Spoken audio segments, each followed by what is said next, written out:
તો વાત કરીએ મુંબઈની તો ભિવંડી પહેલા જ જે વરસાદમાં મુશ્કેલીમાં મુકાયું હતું કે જ્યાં ઘણા વિસ્તારોમાં દુકાનો અને ઘરોમાં ઘૂંટણીએ પાણી ભરાઈ ગયા હતા.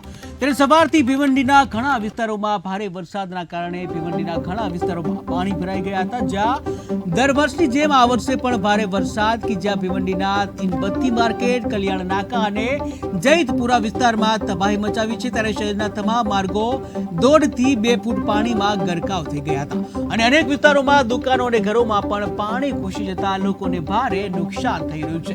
ત્યારે ભિવંડી શહેરમાંથી વહેતી નાળાઓની યોગ્ય રીતે સફાઈ ન થવાના કારણે આવી સ્થિતિ સર્જાતી હોવાની વાત સ્થાનિક લોકો કરી રહ્યા છે. જ્યાં ગટરોની સફાઈમાં મહાનગરપાલિકાની બેદરકારીના લીધે આ સ્થિતિનું કારણ હોવાનું કહેવામાં આવી રહ્યું છે. ત્યારે આજે પણ જો યોગ્ય પગલાં ભરવામાં નહીં આવે તો 26મી જુલાઈના રોજ જેવો પ્રલય આવવાનો પણ ભય લોકોને સતાવી રહ્યો છે.